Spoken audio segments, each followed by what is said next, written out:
In the headlines, Labour Party presidential candidate Peter Obi promises to solve Nigeria's flood problems and ensure sufficient food production. British Airways resumed London to Abuja flight after 2 days cancellation. Scientists say Lassa fever vaccine may be available by 2030. And lastly, on the foreign scene, DR Congo expels Rwandan ambassador as M23 rebels capture strategic towns. Hello and welcome to Trust TV News Updates. I am Martia Umar.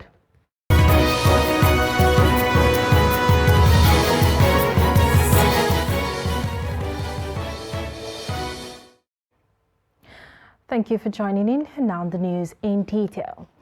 The 2023 Labour Party presidential candidate Peter Obi has flagged off his campaign in Lafia, the Nasarawa state capital. Amid a large crowd of supporters, Obi promised to reform the country if elected as the next president.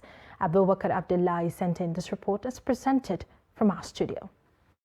The Labour Party presidential candidate Peter Obi landed at the Government Science Secondary School football field at exactly 2:15 p.m. and was received by his running mate and other stakeholders, including some candidates on the platform of the party. Presenting the flag of the party to the candidate, the national chairman of the party, Julius Abure, said the party is on the verge of delivering Nigeria because citizens have aligned themselves with it due to its policies and the failure of the two political parties to rule the country from 1999 till date. Labour Party is the party of the people. Labour Party is the party that will deliver Nigeria from hunger, from poverty, from unemployment. It is only Labour Party that has the answer. The party's presidential flag bearer said he was in the race to ensure that Nigeria works for all, adding that if elected, he would birth a Nigeria that every Nigerian will be proud of. Let me assure you, the government of Peter Obi and Daddy Baba Ahmed will change Nigeria for good. We will change Nigeria for good. In Nasarawa, if we come into government, I assure you, farmers will go back to farm. He said he and his running mate, Yusuf Dati Baba Ahmed, are energetic and ready for the presidency job and called on Nigerians to channel their support to their ticket. Other speakers described the party and the candidate as a great opportunity for Nigerians to choose between good and bad leaders during the upcoming 2023 general elections. Yourself to ever play on the politics of religion and ethnicity. 2023 election is an election for survival. Nigeria is at the brink and we do not want it to go down. We are not only voting for ourselves, we are also voting for our children, our grandchildren, and the generation yet unborn. In 2023, I will come here and I will rejoice with the governor of Labour Party in this town. But the youth of Nasarawa State, they will not disappoint you. 2023. Candidates seeking different positions under the platform of the party within and outside North Central states, party stakeholders, members and well-wishers were in attendance at the Labour Party presidential candidate campaign flagged off in Lafia, the Nasarawa state capital. Presidential candidate of the African Action Congress, AAC, Omoyele Sowore, on Saturday condemned the federal government's moves to redesign the Naira, stressing that the development would further worsen the nation's economy. Speaking in Kano when he unveiled his presidential campaign ahead of the 2023 general election, Sowore lamented that the President Muhammadu Buhari was embarking on a Naira redesign when Nigerians were battling with the negative impact of inflation. Sowore said the economy under his administration is based on trial and error, noting that there's no place where development thrives with security threat and government tries to redesign the Naira. The social activist told a journalist that the choice of Kano to unveil the AAC presidential campaign was born out of the city's political consciousness. He pledged to redefine the education system and rejuvenate the country's economy. Shawara, who questioned the promise of the ruling All Progressives Congress APC to fight corruption and instill justice, declared that anti-corruption will top his administration's agenda if voted to power in 2023. The vice presidential candidate of the All Progressives Congress APC, Kashim Shettima, has said he would personally reach out to the presidential candidate of the New Nigeria People's Party NNPP, Rabiu Musa Kwankwaso, at the appropriate time ahead of the 2023 elections. Shettima, who was delivering a lecture at the Federal Capital Territory Imams Forums on Saturday in Abuja as one of the invited guests, said Kwankwaso is a great leader and, God willing, though he will sit together and understand one another at the appropriate time soon. He stressed that those planning to divide Nigeria will not succeed, and as such, they have to tolerate one another and make sacrifices. The Northwest Vice Chairman of the All Progressives Congress, Saliu Lukman, says the party in the zone has reconciled many aggrieved members ahead of the 2023 general elections. He also admitted that there are still others who have made up their minds against any reconciliation. Speaking in a press conference in Kaduna, the APC chieftain noted that there are indicators that the party is waxing stronger and making progress in spite of the disagreements in some states in the zone. Many of the aspirants, including one who actually contested the primary, are now with the candidate, and they are part of the campaign council. Of course, one aspirant is in court, and those are the kind of challenges I was telling you. Of course, we have cases like the case in Katsina, where one of the aspirants has left the party. Of course, we understand very well there are people who, once mindset is formed, you can't change their mindset. We can't force people to remain in the party if they are mind. And part of the challenge, and this is why as a party we believe we will work hard to achieve that, we have to elevate the business of politics to the level whereby people who contest the election are able to accept the result of the election even when they don't win it. And away from political matters, the United Kingdom carrier British Airways has resumed its London-Abuja flight, BA3, after cancelling the flight for 2 days. The airline had cancelled its flight to Abuja on Friday and Saturday, 24 hours after diverting the Abuja-bound flight to Lagos. The BA83 flight from London Heathrow to the Nnamdi Azikiwe International Airport, Abuja, was suddenly diverted to Lagos on Thursday. The development caused outcries among the affected passengers who complained that there was no adequate notice. The airline has now changed its flight schedule to Abuja with effect from Sunday in a memo to its trade partners. The airline said the temporary schedule change to and from Abuja from 30th October to 7th November 2022 was due operational constraint. The Turkish ambassador to Nigeria, Hidayet Bayraktar, has said that the drones and helicopters from Turkey will arrive soon in Nigeria as part of efforts to strengthen the security architecture of the country. Bayraktar made this known during the commemoration of the 99th National Day of the Republic of Turkey in Abuja. He declared the security support from Turkey to Nigeria as an achievement from the defense cooperation contract signed between both countries in 2021. He said Turkey was set to extend all kinds of support to Nigeria in its effort to counter security threats by sharing its experience, technical expertise and technology. He said the Turkish government was also expecting the Nigerian government to reciprocate its legitimate security concerns by taking the necessary steps against the strong presence of terrorist group in Nigeria. And on the bilateral relations between both countries, Bayraktar said he was very proud that the 2021 and 2022 had been a period of great achievements in the bilateral relations between Turkey and Nigeria. The FCT command of the Nigerian Police Force has advised residents to remain calm and not to go into panic mode following recent terror alerts. With the recent trends of security alerts in the FCT, the advice came at the sidelines of the 20th anniversary of the patriotism celebrated by the Cadet Inspection Course 36 set of 2002 of the police. Noah Samson has more.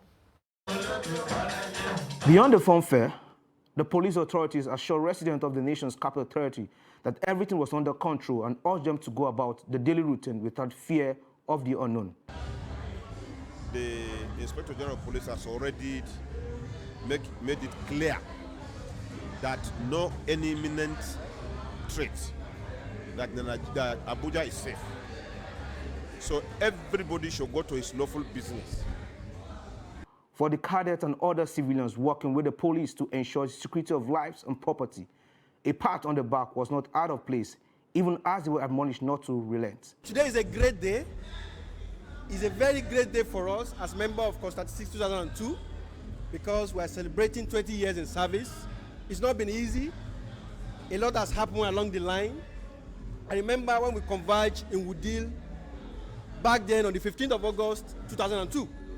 We all come from various parts of the country, different tribes, different religion. We stayed together in the academy for almost 2 years, undergo trainings, endure so many things together, and we become family. And the reason why we're there, not for any other reason, other than to serve this nation, to bring the best, to bring succor to this country.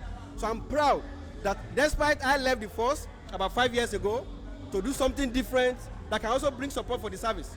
But I'm proud of my colleagues that despite the situation of the country, they are trying their best. Being a police officer is a privilege, and it's something that whoever has the opportunity should give glory to Almighty God. Because, like we always say, the police is a jack of all trades and master of all. We should know that security is everybody's business. We must support the police, we must strengthen the government, we must make demand from the government to give the police what they deserve. I keep telling people, the only way to know a developed nation is to check their policing. If the police is standard, it means the country is developed. The police is doing its best under the leadership of IGP Asman Alkali, and everything that needed to be done to make the country safe and secure is putting everything in place. And by God's grace, and we are sure with time, everything will be okay with Nigeria. Meanwhile, there was a roadwork from the force headquarters to signal the commencement of the program. Noel Samson, Trust TV News, Abuja. And still on security concerns, construction giant Julius Berger on Saturday shut down the operations in Abuja and its environs following the US and UK advisory on an imminent terror attack in the Federal Capital Territory. Following this, Julius Berger decided to shut down till further notice.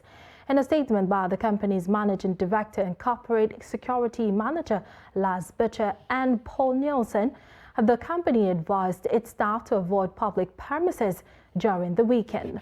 The company reiterated its determination to move to other GBN work residential locations throughout the weekend, as the safety of its workers is important. And no fewer than 78 people were killed in road crashes in Osun State between January and September 2022. The Osun Sector Commander of the Federal Road Safety Corps, FRSC, Paul Okbe, disclosed this during the flag-off of the 2022 Ember Months campaign with the theme Avoid Speeding, Overloading and Unsafe Tires to Arrive Alive. Hamido Yegbade files in this report. The sector commander said at least 1,894 people were involved in 280 road traffic crashes in Osun State, in which 78 died, while 898 were injured.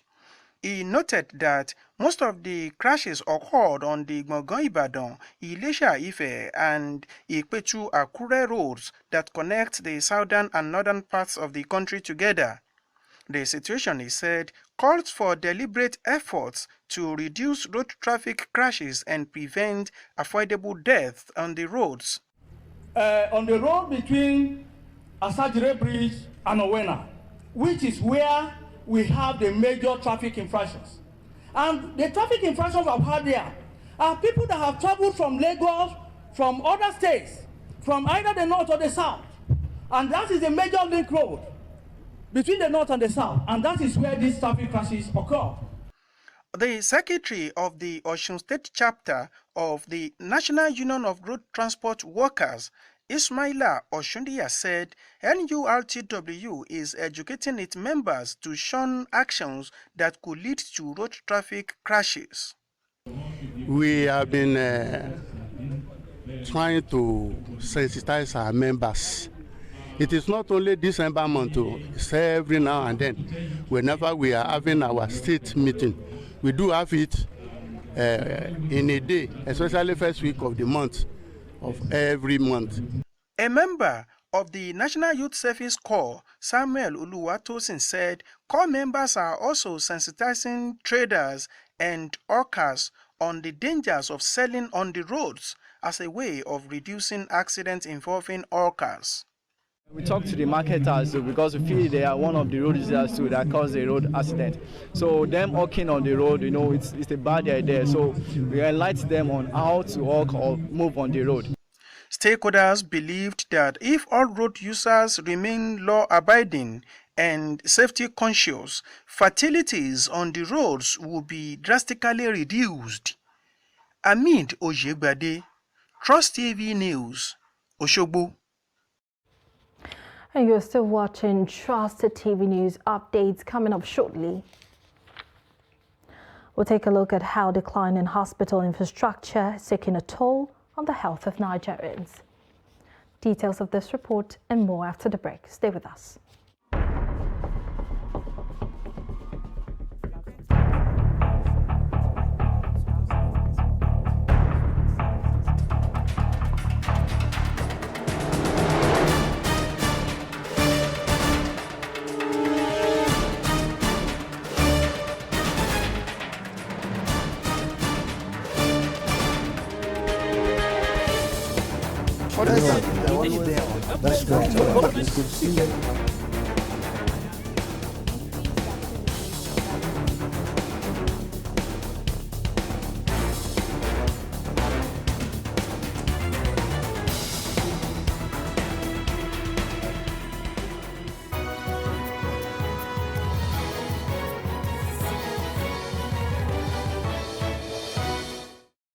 You're welcome back. If you're just joining us, this is the Trust News Update, and here are top stories.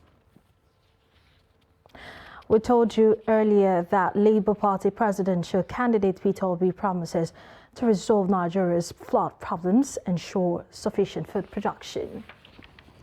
And the British Airways resume London-Abuja flight after 2 days cancellation. And moving on to other stories, scientists across the West African sub-region have said licensed vaccines for the prevention of Lassa fever may be developed before the year 2030. They stated this while they're fielding questions from newsmen during the Enable Lassa Fever Program workshop organized by the Coalition for Epidemic Preparedness Innovations, CEPI, and the Nigerian Center for Disease Control and Prevention, NCDC, in Abuja. The national coordinator of the CEPI Enable Study Nigeria, Professor Bola Olayinka, said that they were hoping for a vaccine before 2030, adding that already some vaccine candidates have been developed and only need to go through clinical trials to check for their safety. She said Nigeria was one of the endemic countries for Lassa fever, and despite experiencing it for the past 52 years, there's still no defined treatment and therapeutics for the disease. The declining state of hospital infrastructure and the attendant inability to manage accidents and emergency cases has taken a toll on the health of Nigerians. In Makurdi, the Benue State's capital, Trust TV spoke to some residents who shared their experiences and some health facilities. The report. Hospitals in Makurdi, according to some residents, are gradually becoming death traps as against their intended purpose of saving lives. According to a doctor at the Benue State University Teaching Hospital, who spoke to Trust TV off camera, neither the facilities nor personnel are enough to handle accident and emergency cases. Residents corroborate his position as they share their experiences. So when they brought her, we took her to the accident and emergency ward, which was the first point of call for emergency cases. So they had to, we came there around 10 a.m. in the morning. I even had to call someone who made calls to a nurse in the hospital there who was not on duty but connected us to his colleague who now came in to help us. But even at that, we came in by 10 a.m. in the morning, and before they could attend to her, assign a bed to her, we stayed there till 9 p.m. Orio Chapa is a victim. He says she almost died because of hospital bureaucracy as she recounted her experience in tears. I have fireborn. When I went there, I was shaking. I don't even know myself because the thing happened between 8-7. Then I rushed me to the hospital. When we reach there, now they are talking of card.